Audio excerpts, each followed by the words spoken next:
Hello दोस्तों, नमस्कार। स्वागत है आपका हमारे चैनल पर। आज हम आपको एक बहुत ही शानदार, बहुत ही लाजवाब और बहुत ही फ़ायदेमंद वाली फसल दिखाने वाले हैं। आज हम आपको दिखाने वाले हैं ढैंचा की फसल यानी हरी खाद की फसल को खेत में कैसे पाटा लगाते हैं, इसके बाद क्या किया जाता है। किसान भाइयों, आप ये देख सकते हैं, ये ढैंचा की पूरी फसल है। ढैंचा की फसल के बारे में आपको बताते हैं। ढैंचा की फसल, जिसको हरी खाद के नाम से जाना जाता है, ढैंचा की फसल यानी इसको हम पहले खेत में बुआई करते हैं। बुआई करने के बाद समय समय पर आवश्यकता अनुसार सिंचाई करते हैं। जब ये फसल 40 से 50 दिन यानी 2 से 2.5 फीट या 3 फीट की हो जाती है, तो हम खेत में इसको रोटावेटर की सहायता से या हैरो की सहायता से हम इसको पाटा लगा देते हैं। खेत में जुताई कर देते हैं, इसके बाद पाटा लगा देते हैं। इसके बाद हम इस तरीके से खेत हमारा हो जाता है। आप ये देख सकते हैं, जिस तरीके का ये फसल है, इसमें जिस तरीके की यह फसल यहाँ पे खड़ी हुई है, उसी तरीके से इसमें भी अभी कुछ टाइम पहले इस प्लाट में भी ये फसल ढैंचा की फसल खड़ी थी। और अब आप देख सकते हैं, ये ढैंचा की फसल इस प्लाट की पूर्ण रूप से मिट्टी में मिल गई है, क्योंकि इसको रोटावेटर की सहायता से खेत में जुताई कर दी गई है। किसान भाइयों, इसका लाभ क्या है कि इसका लाभ ये है कि जब हम ढैंचा की फसल की जुताई कर देते हैं, खेत में पाटा लगा देते हैं, तो ढैंचा की फसल, जैसा कि नाम से आपको बताया, शुरू में ही हमने बताया कि इसको हरी खाद के नाम से भी जानते हैं।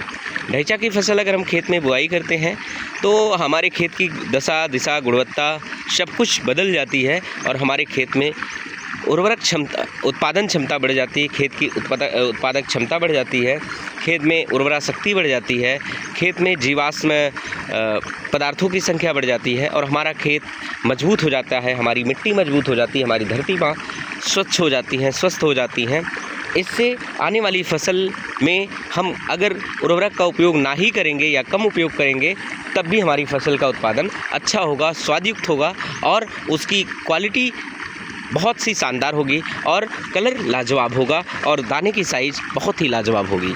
किसान भाइयों, आपसे रिक्वेस्ट है, अगर आपने ढैंचा की फसल लगाई है और आपकी फसल 40 से 50 दिन की हो गई है, तो आप अपनी ढैंचा की फसल को पाटा लगा दीजिए और खेत में इस तरीके से पानी कर दीजिए, जिससे कि यह खेत पूर्ण रूप से जो आपने पाटा लगाया है ढैंचा की फसल को खेत में, वह पूर्ण रूप से मिट्टी में मिल जाए और पानी की सहायता से वह सड़ जाए। और आने वाली फसल, आप अगर धान की रोपाई करने वाले हैं तो आप आसानी से धान की रोपाई इसमें कर सकते हैं। किसी प्रकार की आपको समस्या ऐसे प्लाट में धान की रोपाई करने में नहीं होगी।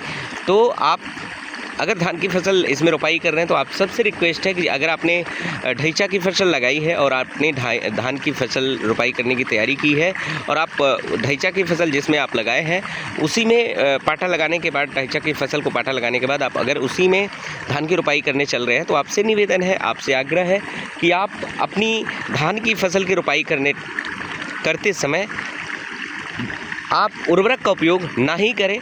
अगर आपको करना ही है तो बहुत सीमित मात्रा में करें। हम तो कहेंगे कि आप उर्वरक का उपयोग ना ही करें। अगर आप उर्वरक का उपयोग ना ही करेंगे तो भी आपकी फसल बहुत ही बेहतरीन होगी, बहुत ही लाजवाब होगी और फसल का वृद्धि एवं विकास, कल्लों की संख्या, फसल में ग्रोथ बहुत ही शानदार आपको मिलेगी, क्योंकि आपने अपने खेत में ढैंचा यानी हरी खाद की फसल लगा रखी है। किसान भाइयों, आप सभी से निवेदन है कि जहर का उपयोग कम करें, रसायन का उपयोग कम करें, उर्वरक का उपयोग अपनी फसल में कम करें।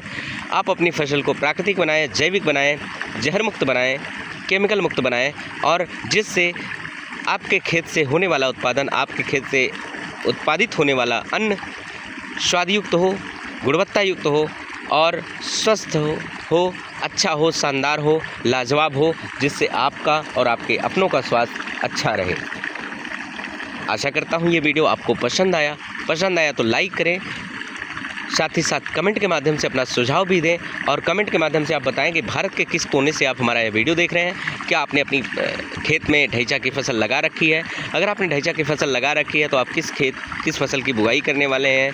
और अगर आपने पिछले सत्र किसी भी खेत में किसी भी फसल की बुआई करने से पहले आपने अगर ढैंचा की खेती की थी, फसल लगाई थी, तो आपको रिजल्ट कैसा मिला था? कमेंट के माध्यम से आप अवश्य बताएं और ज़्यादा से ज़्यादा किसान भाइयों तक यह वीडियो शेयर करें, जिससे कि और भी किसान भाइयों को यह जानकारी मिल सके। लास्ट में आपसे रिक्वेस्ट है कि अगर आप हमारे चैनल पर, फेसबुक पेज पर हमारा ये वीडियो देख रहे हैं, तो कृपया हमारे फेसबुक पेज को लाइक करें, शेयर करें। अगर आप हमारे यूट्यूब चैनल पर आप यह वीडियो देख रहे हैं, तो आपसे निवेदन है कि हमारे यूट्यूब चैनल को सब्सक्राइब करें और ज़्यादा से ज़्यादा शेयर करें। बहुत बहुत धन्यवाद। नमस्कार।